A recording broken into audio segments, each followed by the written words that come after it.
DOT says another problem it has is people taking these signs and actually moving them out of the way, which poses a risk for not only themselves, but other people too. I can't take you with me inside that house where the overdose is happening, but I can walk you through what I'm seeing. We first go inside, I go upstairs, there's police and firefighters already there.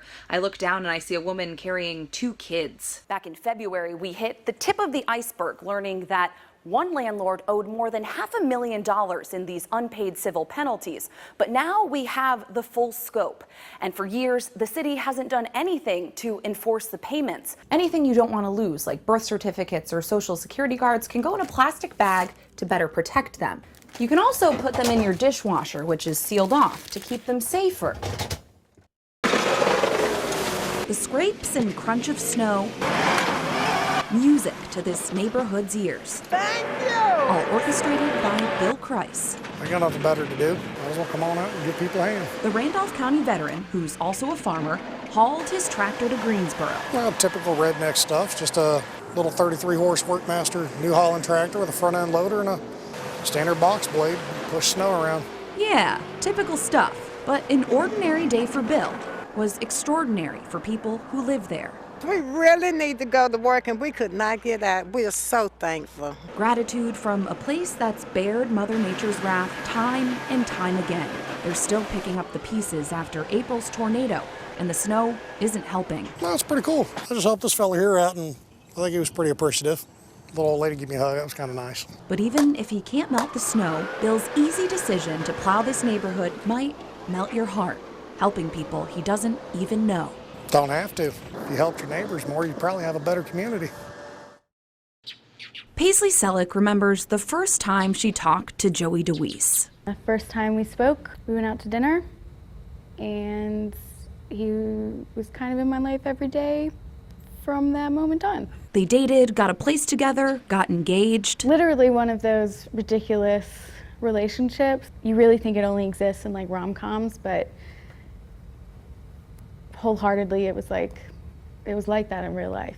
Until this summer, Paisley's life changed the instant Joey's life was taken away. It was incredibly violent.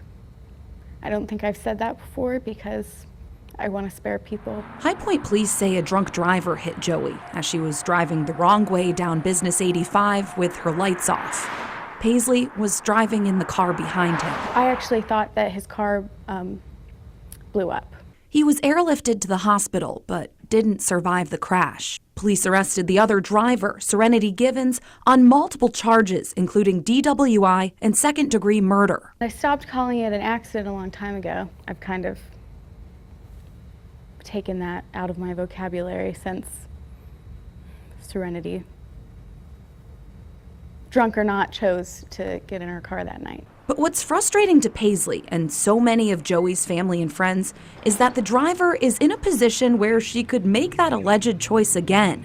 When police arrested Givens, she was taken to jail and a bond was set at $750,000. But a few weeks later, a judge reduced it to $150,000. Givens posted bond and got out under the condition she not drive a car again. She's an obvious threat to the public. Like, how better do you prove that than murdering somebody out of negligence? What's worse is that Givens has been convicted of drunk driving before. In fact, she had a suspended license and wasn't supposed to be driving the night police say she crashed into Joey's car.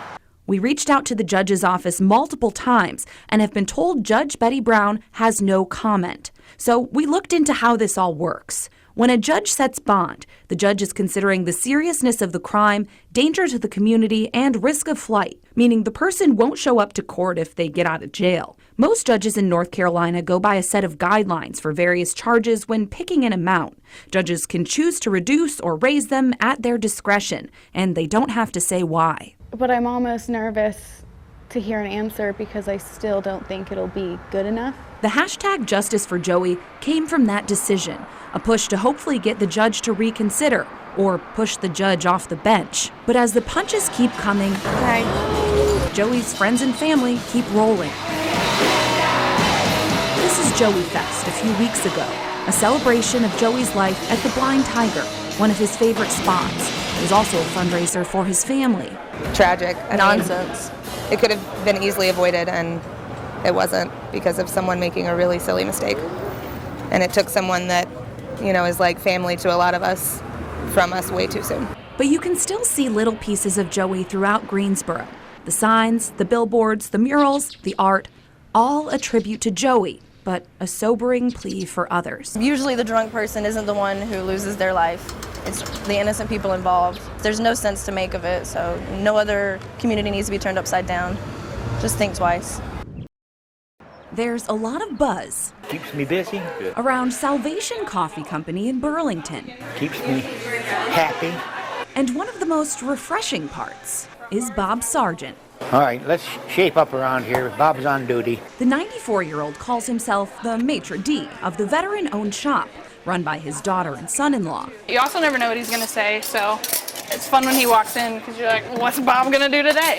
He splits time between here and Elon University, where he works as a maintenance man, and he doesn't plan to pump the brakes anytime soon.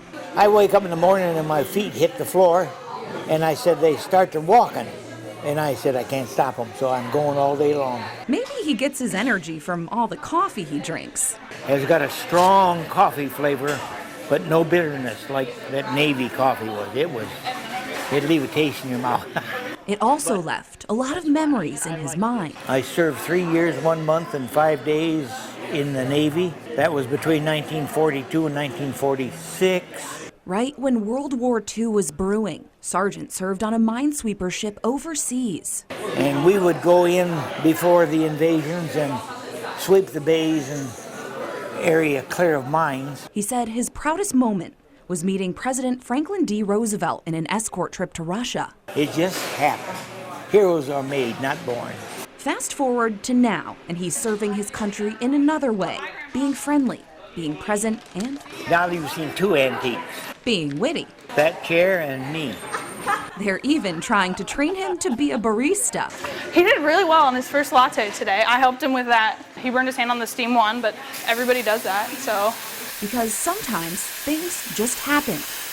Like meeting a president, like having kids, like working here. That's life, and he's gonna drink it all up. I'm getting free coffee. Right down to the last drop. I love being here.